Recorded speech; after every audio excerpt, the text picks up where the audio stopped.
Welcome everyone. Unit 8 is Environmental Health and Safety. The textbook does a pretty good job actually explaining these things quite well. So I'm going to use this lecture to hit on what I think some are the major points, as well as give a few additional examples. So the topics we're going to cover are the scope and burden of environmental diseases and injuries. We consider those two things together.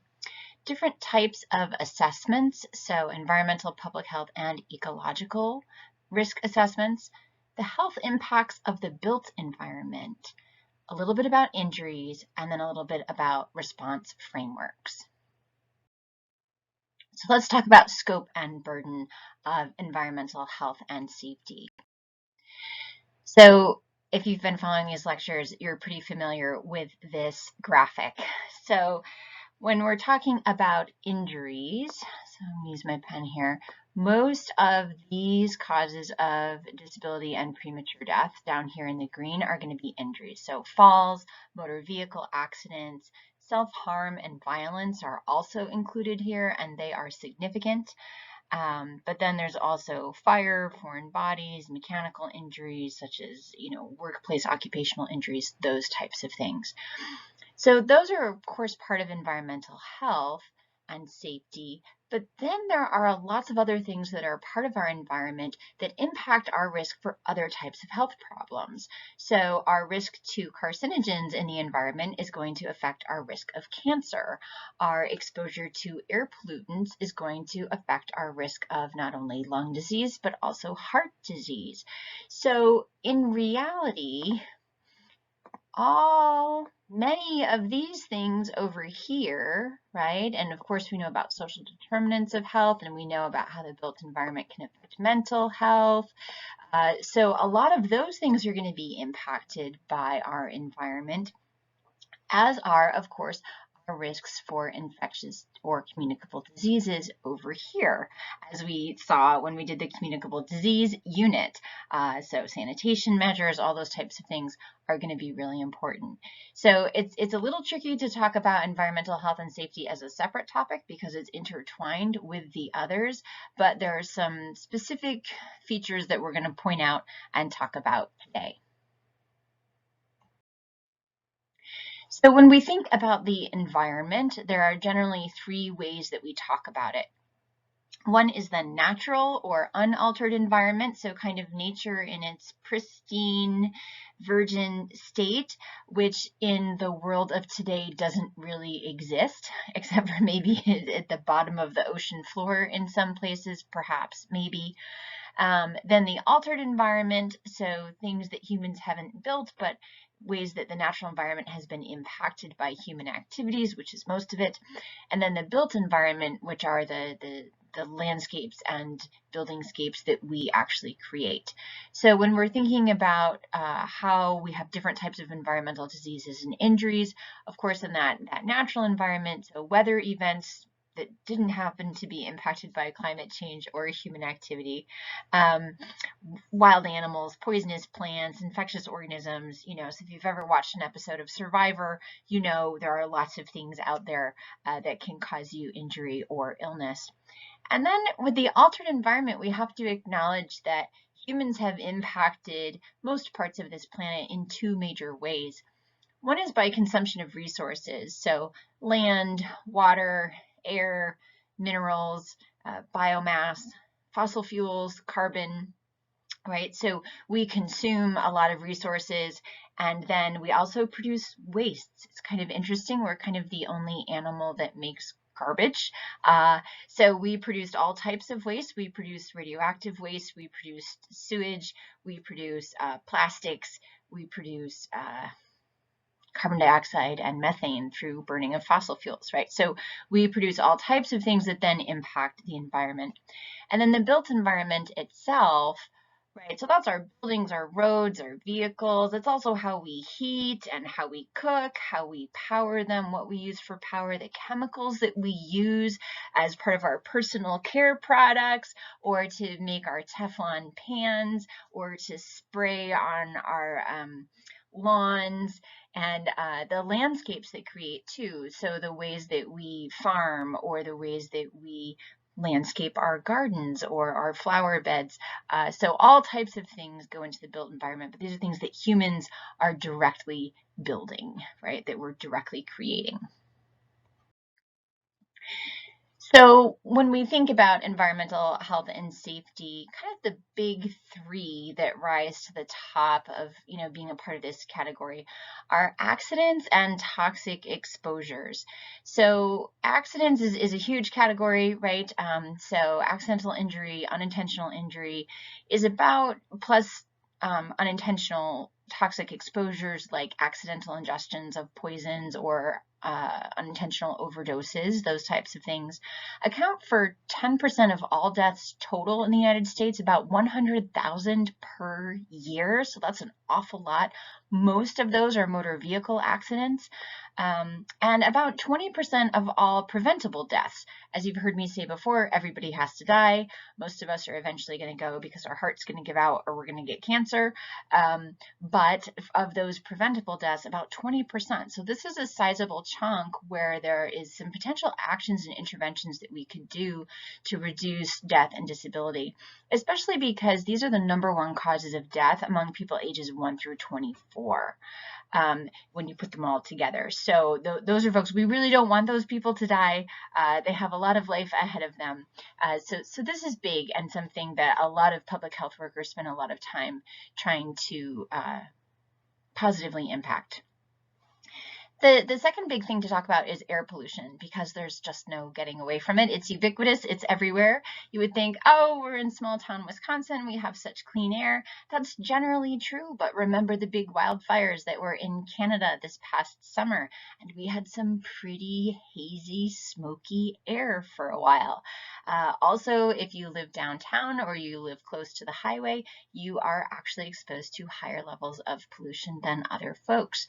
And as I mentioned, this can contribute to both lung and heart disease and potentially other medical problems as well. Then the third big kind of category in this big bucket of environmental health and safety is occupational injuries. So these are things that happen to you as a result of your work. So you might be exposed to hazardous dusts, like if you're a coal miner, or fumes or chemicals in your workplace. Noise is actually a huge cause of occupational injury. Noise-induced hearing loss is one of the most common causes of hearing loss in the United States. And so OSHA, the Occupational Safety and Health Administration, has rules for workplaces on what levels of noise are acceptable and at what level hearing protection needs to be used by workers. Then there are musculoskeletal things that can occur, like back pain from jobs that require a lot of lifting or prolonged standing, carpal tunnel syndrome among people that do a lot of typing or small hand work, those types of things. And then kind of the other big accidental injuries, where it's like man versus combine or chainsaw, or when things go really wrong. So certainly mining, construction, and agriculture are some of the big places where we see those injuries taking place. A little bit less so in some of our industrial factories, because those environments are a little bit easier to control, and so we have some more safeguards in place. But these are kind of the big three things to think about. So when we're assessing the risk of harm of any environmental exposure, so the first thing you want to know is, how can you be exposed to something? So now so what's going to be the risk of harm? And part of that is going to depend on how you're exposed. So how can things from the environment get into our bodies? And there's three main ways, because there's only three main ways that our bodies are actually open to the outside environment or interact with the outside environment. One is ingestion, bringing things into your digestive system in through your mouth. You swallow them. So that's eating and swallowing. So either eating and swallowing something itself that is toxic, or something that's been contaminated with a toxic substance. Then there's inhalation. We all have to breathe. And so oftentimes things that are toxic to us can be in the air, as we mentioned with air pollution. And then there's dermal. So we actually can absorb substances through the surfaces of our skin. Some types of substances we absorb more easily than others. It depends on the chemical structure of the toxin or whatever it may be. But these are our three major routes of exposure. Now we have a couple of other places in our bodies where we're kind of open to the outside environment. One is our eyeballs. If you get stuff in your eyeball, it can get into your body that way. That doesn't happen super often, but can with contagious diseases, right? So for COVID mitigation, healthcare workers wear eye protection these days. The other is, of course, through the other end of your digestive system. So rectally, we don't tend to interact with the environment a whole lot with things going in that way. Through your genital urinary system. So something coming in through your urethra, which is the tube you urinate out of, or your vagina if you're somebody who owns one. Again, usually not a lot of environmental things come in our bodies through those routes. So these are the big three. Once you know the route of exposure, then you're going to look at some other factors to assess the overall risk of harm. So you're going to look at the time or duration. How long was the person exposed, right? So did I walk through a laboratory when somebody was using benzene, which is a hazardous solvent? Right? Or was I working with it for several hours, multiple days in a row? So the time is going to be important. The dose is going to be important. So again, was I working with it several days in a row, but it was little tiny amounts, or was it massive amounts, or did I accidentally spill it on myself, right? So how much dose was I actually exposed to? Stage of life is really interesting. So there are what are kind of called sensitive periods. There are times in our development when different parts of our bodies are really sensitive to possible disruptions. So a big one, of course, is when we're in utero, when we're little fetuses, right? So before we're born is a sensitive period. So oftentimes exposure to a potential hazard during pregnancy can have a significant impact on the fetus. Additionally, when we are very young and our body systems are still maturing and developing, that is also a very sensitive time. So oftentimes we'll see with environmental exposures that the people who are most harmed are going to be the youngest people, right? Or the baby in utero.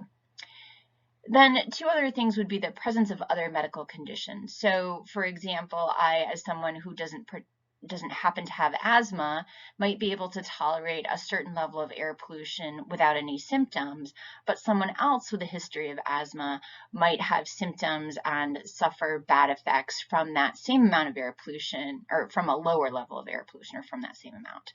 So if you have other medical conditions, that's going to impact your response to any particular hazard. And then if you happen to have a special sensitivity, so certain people are allergic to things, or they really respond badly to them for some reason or another, perhaps genetic.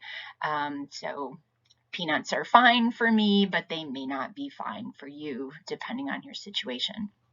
So these are the things we're going to think about when we're assessing the risk of harm from any given hazard. So how do we do that risk assessment, that environmental risk assessment, which is the first one?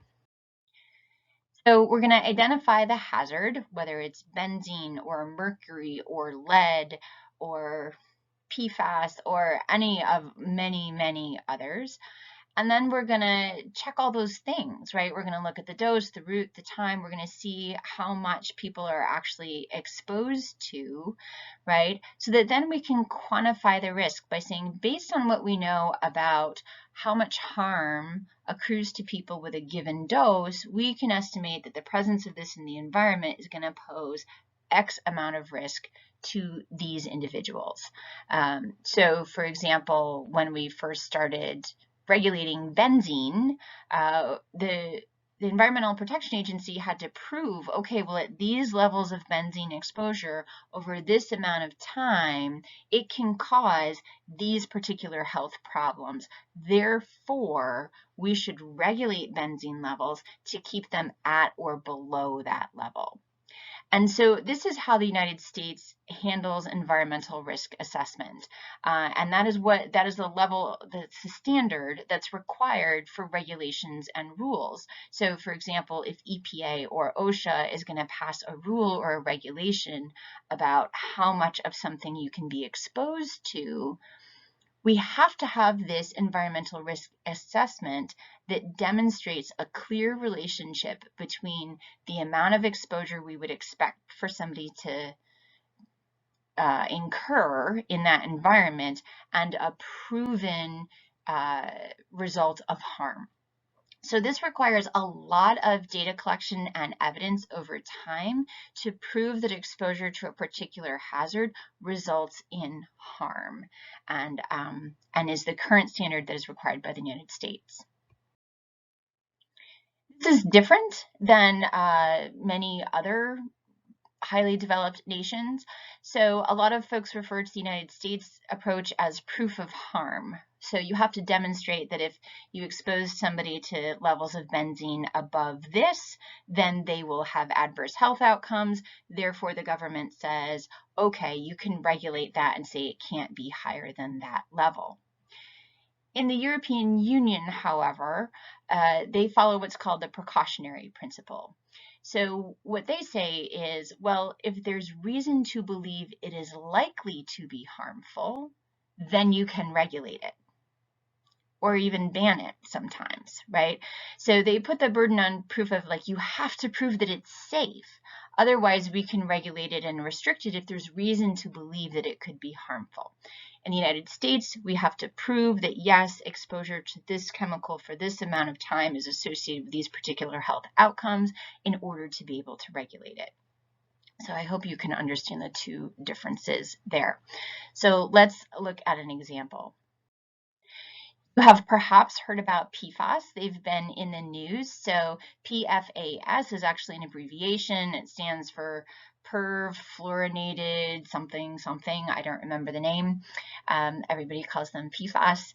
It's a group of chemicals, and they're often referred to as forever chemicals because it takes them an inordinately long time to break down in the environment. They also tend to be sequestered by your body. And so if I get a big dose of PFAS, and you can measure my blood levels of them, and then you make sure I'm not exposed to any more at all, right? You remove the exposure. It's going to take 4 years or longer for those to get out of my body. So these are really persistent pollutants. These are really persistent chemicals that stay in the environment for a long period of time. They are not naturally broken down by soil microorganisms and other natural processes, at least not with any reasonable timeline. And they are not able to be broken down well by our own bodies either, because they're novel compounds that didn't exist in the world until humans concocted them, right? So they're used in lots of consumer products, interestingly, most notably nonstick cookware like Teflon, which has been a great invention, right? It's so much easier to cook eggs and clean the pan than it ever used to be. You all probably do not remember a time before nonstick cookware. We had to use a lot more butter in the pan. But anyway, what happens then is, for example, in that example of the pan, is that some of the coating, over time, it gets nicked, it gets dinged. Anytime there's friction on it, every time you wash it, every time you scoop some eggs out of that pan, little bits of that material gets into the food you eat, and it also then, when you wash the pan, goes down into the sewage treatment system, which does not have a mechanism for removing it, and so that it ends up in our water system. So it's in lots of things. Also, firefighting foams, it's used a lot in. It's been a useful chemical, right? So there are lots of different uses of PFAS. So you can see here in this diagram, right? It's used in industry a lot. Here's those firefighting foams as well, right? But it's also used in a lot of consumer products. So the coatings on fast food things, personal care products, it's used in a lot of things. And what happens then is that it ends up getting into the environment, right? So it ends up getting into our water systems, it ends up getting into our landfills, it ends up staying there, and we get exposed through multiple routes, right? So through the environment itself and through the things that we directly interact with, those consumer products. And so it is right? It rubs off on the food we eat out of that fast food container, so we ingest it. It's in our water, so we ingest it that way. We also inhale it, right, from products that have been coated with it. Some of it gets released into the air. And if you're wearing, some of those clothing items that have been treated with it to give it water repellent or stain repellent properties, you actually absorb some of that chemical through your skin, so you actually get dermal exposure. Infants also get exposed to it through the placenta or cord blood when they're in utero, and then through breast milk as well. So this is in our water supply. So this is from just October. The city of Eau Claire has shut off half of its city wells because they are contaminated with PFAS. And, for right now, that's not a problem because we are not a water scarce region most of the time. And so their other wells are more than sufficient to meet the city supply needs. But this is really concerning, right? And it's in people's wells. It gets into the groundwater. It gets into everything. And it's really hard to get it out. Why do we care? What do we know about how PFAS affect health?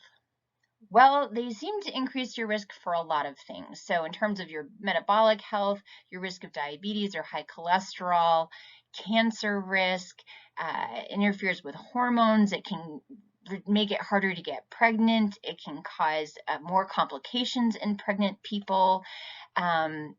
Kids who are exposed to it have an increased risk of becoming obese and of having growing and learning and behavioral issues. The data is still pretty early. These compounds, we haven't been studying them for very long. The system by which we allow the use of chemicals widespread in commercial and industrial uses is pretty fascinating. There's a section in the book that you're going to read about that. And so these things have really gotten widespread into our environment without us fully understanding the health implications. So the EPA is taking action on this. Luckily let's see if I can, yep. So in February 2019, they established some health advisories for the first time, which is why you've been hearing about this in the past couple of years and maybe not before. And saying that, oh gosh, maybe we should be taking a look at this. And here are some levels we think would be recommended as safe. And what's interesting is that, 6 million Americans, their drinking water is at levels that are considered as likely unsafe, right? So, which is the 70 parts per trillion, right? Teeny little bits seem to be associated with health effects. We're still trying to understand more, right? So yeah, it can take 4 years for the level in your body to go down by half. These are really persistent chemicals in our bodies and in the environment. So the EPA is responding as our public health agencies do, right? So a lot of research. So research to identify analytical methods. So that's ways to test for it. Why can I not see my pen? There we go, right? So ways to test for it, analytical methods, ways to treat and remediate it, right? What to do when it's in the water or the groundwater, what to do when it's in a landfill, right? As well as to learn more about human health and ecological impacts. There is still so much we don't know.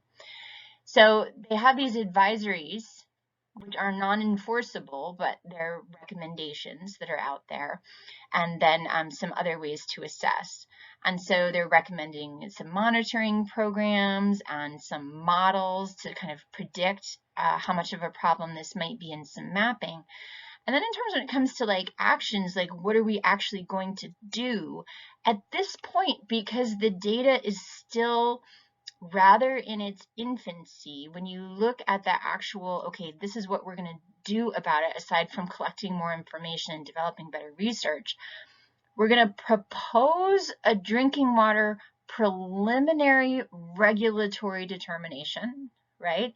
So we're going to say maybe we're going to think about requiring that drinking water can only have a certain level. So instead of just a recommendation, having a requirement, that would be an administrative rule when you think about the 4 different types of law. And then also look at a new use rule under the Toxic Substances and Chemicals Act that would actually require users of this chemical to follow at least certain safeguards, or perhaps restrict use of it to certain levels or concentrations, right? And then to initiate the development process for actually listing these chemicals as hazardous substances. And then once they're listed as hazardous substances, then there are other kind of regulatory actions that you can take. So that's where we're at. You can see this is really long, burdensome process to kind of get that burden of proof, right? That proof of harm. And I understand we don't want to overreact if maybe something isn't so bad, but this is a pretty high bar for the EPA to have to meet with all of these challenges. If we contrast that with the European Union, where they use the precautionary principle, they've already decided that they're banning PFAS. So they're banning PFAS in firefighting foams as well as other uses, and allowing their use only when they are essential for society. So they will consider certain exceptions for certain, incredible circumstances where there's really no other chemical that will work, and this use results in significant benefit, so that the benefit far outweighs the harm, right? And so they've just decided they're just going to ban it because there's some good evidence to suggest that it's harmful, and there's a lot of data telling us that it's everywhere. So they're going to cut it off, right? And this will be a phased program. It starts going into effect in February 2023, so that manufacturers and other users of PFAS have the opportunity to develop and implement alternatives. So it's a really different approach. Because of those different approaches between the United States and the European Union, we see, for example, that in the EU, there are lots of things that are banned for personal care products, for pesticides, for industrial use. They far outnumber the number of things that are banned. Atrazine is one of the most widely used pesticides in the world. It's sprayed on golf courses and cornfields and all kinds of stuff.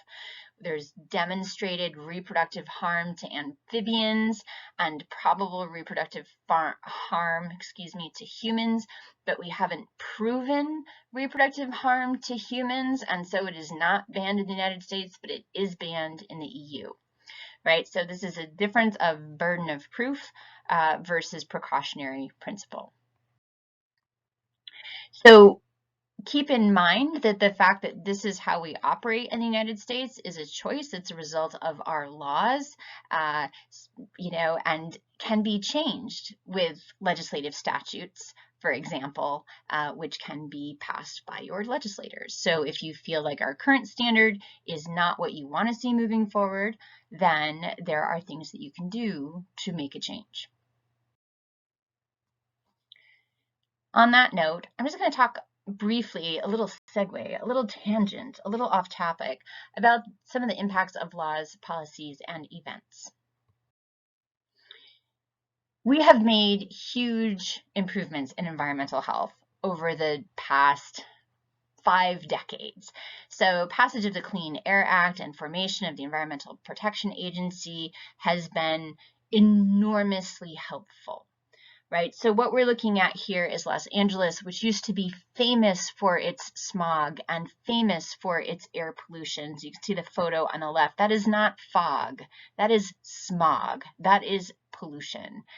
And so with the passage of the Clean Air Act and then emissions controls being required for vehicles, right? So requiring that vehicles have catalytic converters and other things on them that reduce the amount of pollution that they release from their tailpipes, right, has made an incredible improvement. So what we're looking at here is both ozone, which is a pollutant, and this is a log scale over here.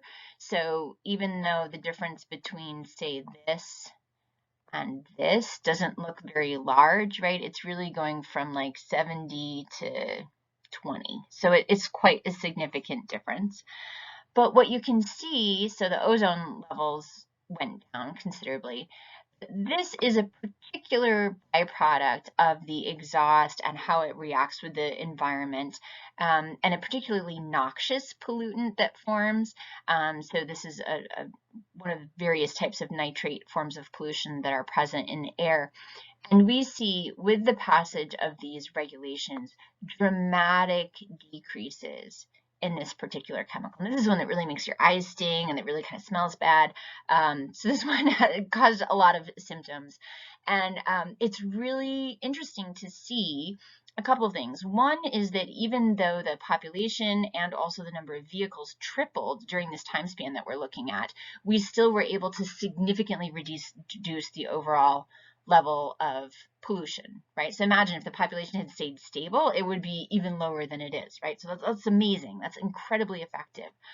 The other thing is that it only took a relatively modest reduction in ozone to kind of tip over the chemical reactions that were happening in the atmosphere. So this is kind of a tipping point, is once we got the ozone levels below a certain concentration, the environment was such in the air that this one reaction that makes PAN was no longer favored.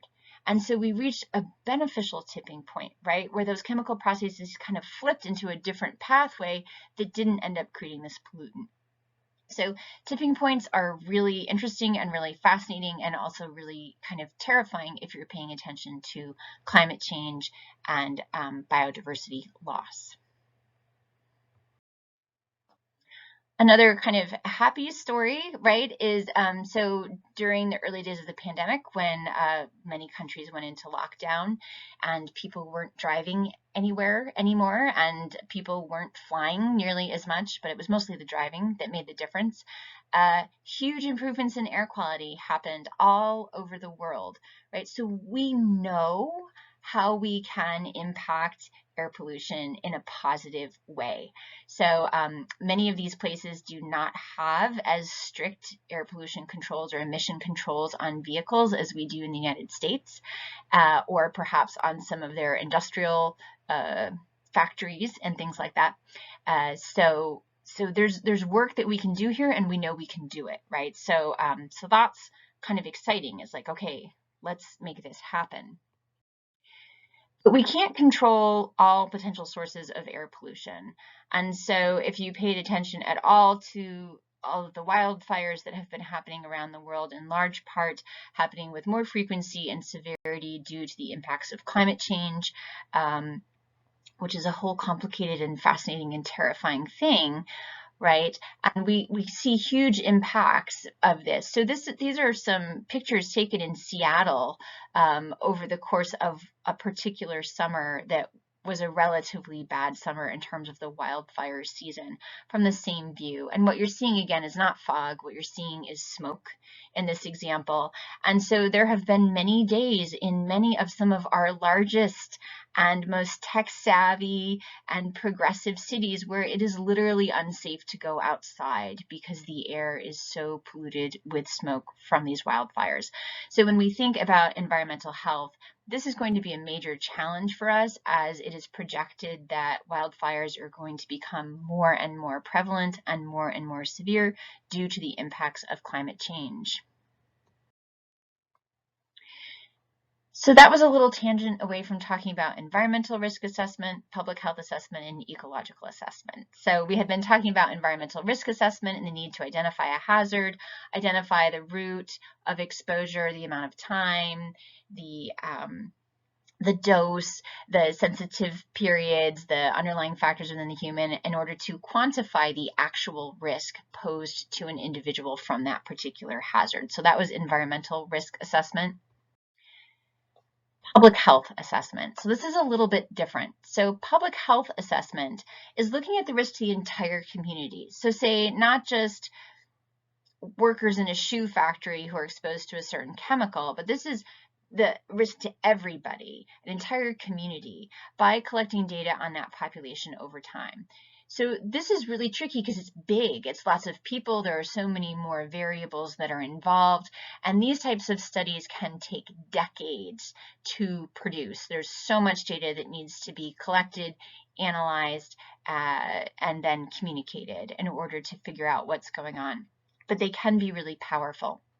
So these public health assessments were really key to a huge public health victory that happened before any of you were born and shortly after I was born, which was that finally the public health and scientific communities were able to convince the United States government that lead in gasoline was a bad idea.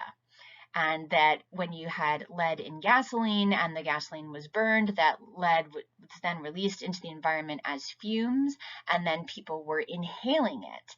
And people were like, oh, come on, that's crazy. You know, the air, there's so much of it, it's so big, you couldn't possibly be getting any significant amount of lead into your body from just, you know, what's in gasoline. So they had a really high burden of proof. They were able to do it. And what I'm showing you here is actually the story of the success.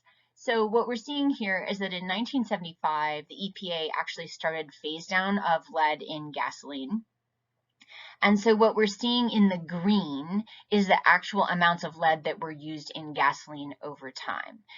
That's pretty much not used at all now in the United States and for the most part globally, right? But so, you know, this significant decrease, and then look at what happened to the average blood levels of Americans, right? Just in lockstep.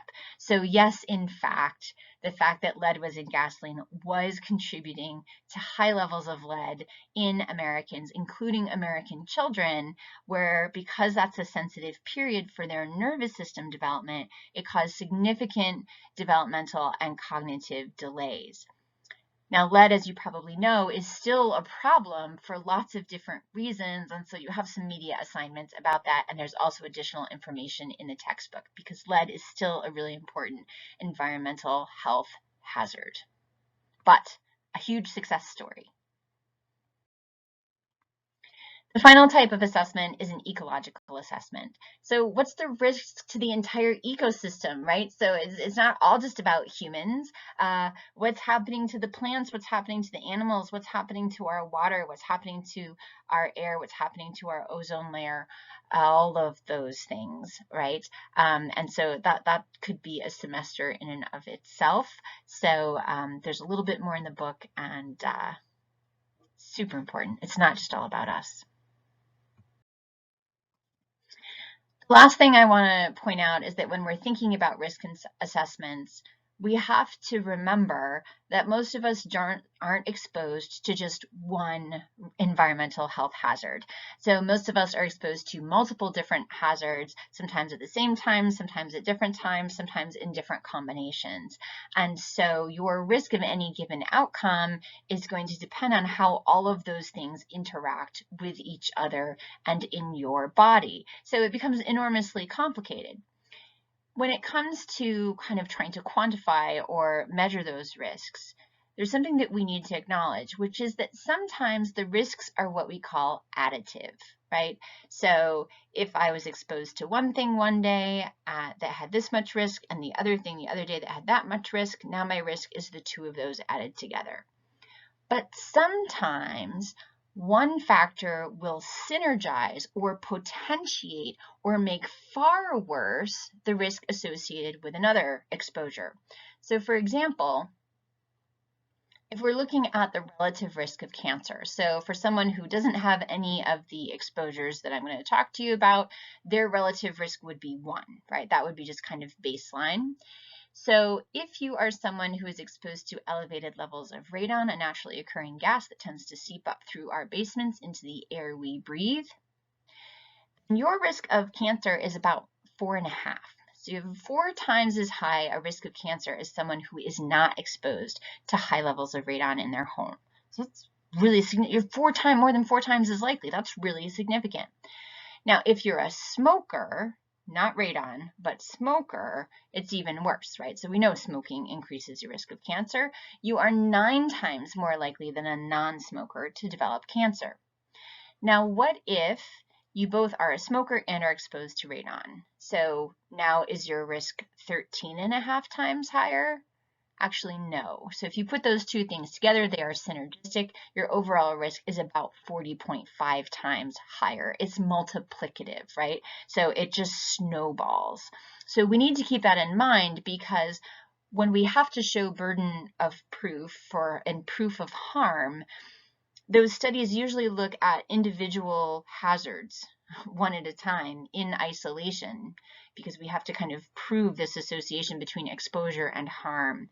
And so we need to keep in mind that sometimes, although at the individual level, it's like, oh yeah, you can be exposed to this level of PFAS and this level of BPA and this level of something else. But maybe if you're exposed to all of those things at the same time, even if they're at levels that are okay for each individual one, maybe if they're all together, there are synergistic effects that are actually bad for your health. So when we're trying to figure out what is a safe level of exposure, we need to keep this in mind, because it's going to be really important and tricky to figure out. Okay. So health impacts of the built environment. So we've already talked about social determinants of health, and we've already talked about how powerful your zip code can be in determining your life expectancy, and that it's more powerful than your genetic code, actually. And that's for lots of different reasons, but some of it has to do with the actual built environment, the buildings we make, the roads, the vehicles, all those types of things, and how we organize them and how they're designed. So when we think about what makes a healthy built environment, or just what makes a healthy community in general, a lot of things are around access. So making sure that you plan your city, for example, or your neighborhood, so that people have access to healthy foods, right? If the only thing that you've got going is fast food joints and convenience stores, then people aren't going to have good access to healthy foods. Medical services, a safe and healthy way to get around. So for transportation, do you have appropriate housing, or is the housing in your neighborhood or your community unsafe or insufficient? Do you have lead pipes? Do you have asbestos? Do you have high radon levels, right? Access to economic opportunity, as we know, is really important. Your socioeconomic status is a major determinant of your health. The completeness of neighborhoods, and that refers to, do you have all the things that someone needs for their life kind of all within that neighborhood? Is it safe, and are there safe public places, right? Are there playgrounds, opportunities for recreation and open space? I'm kind of combining number 1 and number 8. And then, how is the environment? Do you have good clean air? Do you have good clean water? Is there garbage everywhere? All those types of things. So what makes a healthy built environment is one of the, I think, most exciting things to think about, because it is really impactful at the local scale, which means we can have a lot of power over this. So this unit's activity is going to be all about assessing your built environment to see how healthy it is. Briefly, I'm going to talk about injuries. I'm going to specifically focus on unintentional injuries, because this is a place where we can have a significant impact of public health interventions. Now, in case of intentional injuries, which are self-harm and violence against others, for self-harm, in terms of mental health interventions and treatments on prevention and wellness, there's a lot that we can do. When it comes to violence against others, there are some things that have been shown to be helpful. And if you remember from the Dysfunctional Societies documentary, actually reducing income inequality can be really helpful in that. But those are kind of beyond the scope of our course, unfortunately. So I'm just going to briefly talk about some of the amazing strides we have made in terms of reducing the likelihood of harm from unintentional injuries. So far and away, our number 1 cause of disability and premature death from unintentional injuries is motor vehicle accidents, far and away.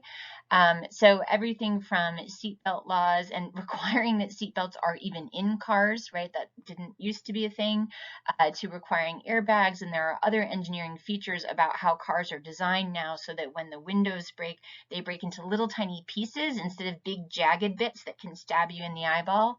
And the ways that the frame is constructed so that the front of the car crumples, but the cabin where you sit doesn't. So there's all kinds of really cool stuff that they've done to make cars safer. Car seat laws and car seat design has been really impactful, although I don't know any child that smiles like that when they're put into a car seat. Laws about distracted driving. This is really big right now, actually. And then, of course, there are phone apps to try to discourage you from distracted driving, to help you, because that's a huge leading cause of accidents right now. And of course, we have DUI laws. We still aren't doing a great job at preventing people from driving while under the influence. So we have a lot more work to do there, especially in Wisconsin. We're one of the worst states in terms of our rates of impaired driving. But we've made successes. We have a lot more to do. And then there are things like bike helmets or wearing a helmet when you're longboarding, which I can't tell you how many people's faces I've stitched up because they weren't wearing a helmet, right? And if they'd been wearing a helmet, they wouldn't have gashed up their face and gotten scars. But and then there are things like child safety caps on medications. This did not used to be a thing, and children used to die of unintentional overdoses from taking their parents' medication. So there's huge improvements that we have made in terms of unintentional injuries. Requirements for gates around pools have done more to prevent drowning deaths than any amount of education on how to spot and recognize drowning or any number of swimming lessons for children, although those things are important too. So we've made a lot of strides at reducing unintentional injuries. There's a lot more we can still do, which would be great. Certainly, life is inherently risky, and we're always going to consider the trade-off of benefits and harms, and we want to be able to enjoy our lives. We don't need to be wrapped in bubble wrap, but there are things that we can do to significantly improve outcomes. So the last thing I'm going to talk about is response frameworks, which is not quite how the book titles it. So in the book, they talk about outbreak investigations particularly. So absolutely, this is the public health response to an identified health concern in a community, whether it be an infectious disease outbreak, as is the most common type of outbreak investigation, or something else, right? So if you've been following the kind of Havana syndrome that had been happening to some US agents working abroad, and some other things, right? So lots of different types of investigations when we see clusters of illness or injury in a certain region, right? So we're going to look at that distribution of disease, who, where, when. We're going to see what's going on and figure it out so that then we can intervene. The other piece that they talk about at the end of that section, which I think is really important to highlight, is the Department of Homeland Security has adopted an all hazards approach. So I really like this systematic way of saying, okay, something happens that's posing a risk to people's health and safety. What elements do we need to have in place in order to detect and respond to those things effectively? So the four main components that they talk about are surveillance systems, right? So keep a lookout so that you know when something like this is happening. Then communication systems. So between agencies is really important so that they can coordinate as well as with the public.